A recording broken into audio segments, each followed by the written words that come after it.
In the summer of 1518, a woman walked into a street in Strasbourg and began to dance. There was no music, no celebration. She simply danced, alone, for days, unable to stop. Within a month, around 400 people were dancing in the streets beside her, and they could not stop. Some of them danced until they died. This really happened. It was written down by doctors, city officials, and witnesses. And to this day, no one is completely sure why. Picture this city. Strasbourg in 1518 was a crowded, walled city in the Holy Roman Empire, in what's now France. Life there was hard, and getting harder. It began with one woman. The records give her name, Frau Trophäa. One afternoon, she stepped outside her home and started to dance. No musicians played. She said nothing. Witnesses said her face showed no joy.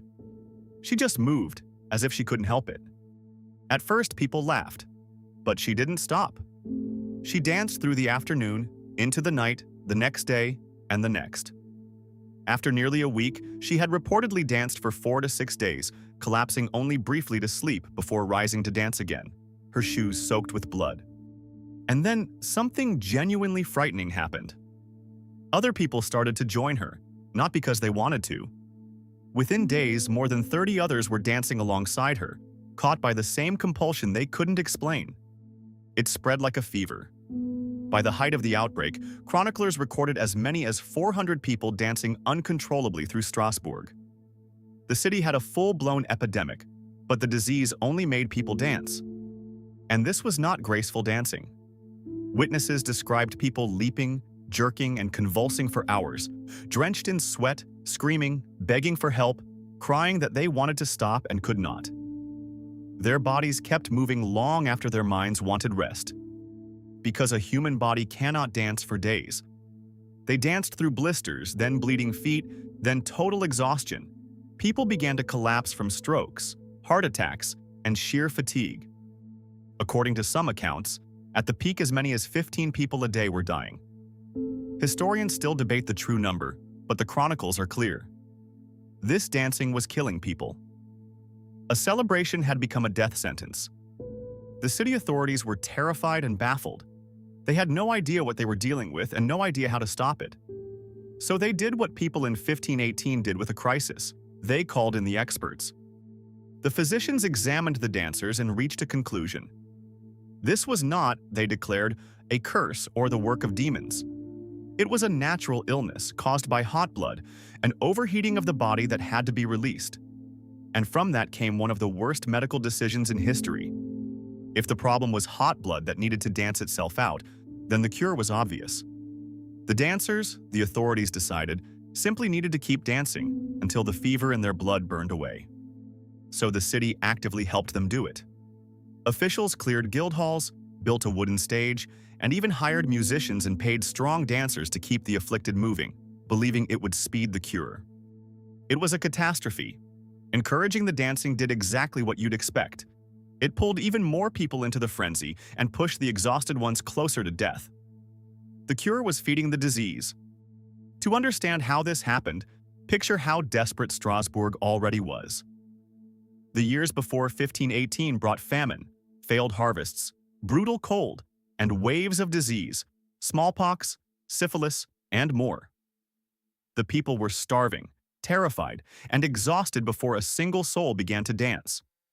And they were drowning in religious fear. This was a world where suffering was seen as divine punishment, where sin and damnation felt absolutely real, and where the line between the natural and the supernatural barely existed. There was also a specific, terrifying belief here. People feared a saint named Saint Vitus. It was said that if you angered him, he could curse you with an uncontrollable compulsion to dance.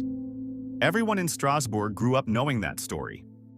In the end, the authorities changed tactics. They loaded the dancers into wagons and carried them to a shrine of Saint Vitus in the hills. There they prayed, performed rituals, and gave the afflicted red shoes and small crosses, begging the saint for mercy. And slowly, whether from the rituals, the change of place, or sheer exhaustion, the dancing stopped. By September, the plague faded as mysteriously as it began. Strasbourg fell quiet, leaving a question we are still asking 500 years later. What on earth had happened to them? What could make hundreds of people dance themselves to death? For centuries, the true cause has been a mystery, but there are theories. The first is poison. A fungus called ergot grows on damp rye, the grain these people ate as bread. Ergot contains compounds related to LSD, and poisoning can cause violent convulsions and hallucinations. Could the whole city have been tripping on toxic bread? It's a tempting answer, but most experts now doubt it. Ergot poisoning tends to cut off blood flow to the limbs, causing gangrene, not coordinated dancing for days. It's hard to imagine the poisoned dancing at all, let alone for weeks. The bread doesn't quite fit. The leading modern theory is stranger. The historian John Waller has argued this was mass psychogenic illness, what we'd loosely call mass hysteria. Not faking, not choosing, but a real physical breakdown triggered entirely by the mind, under unbearable stress. And Strasbourg in 1518 was the perfect storm. A population pushed past its limit by famine and disease, soaked in religious terror, primed by the legend of a dancing curse. Under that pressure, the theory goes, the mind can hijack the body completely. Which leads to the most unsettling idea of all. If enough people are afraid enough and all believe the same terrifying thing can happen, that belief itself may be enough to make it real. They may have danced because, deep down, they were certain they had to. And here's what should raise the hair on your neck. This wasn't a one-off. There are records of earlier dancing outbreaks along the Rhine, including a major one in 1374. Whatever this was, it had happened before, to different people, in different towns. That's the part that lingers. We like to think the mind is something we control.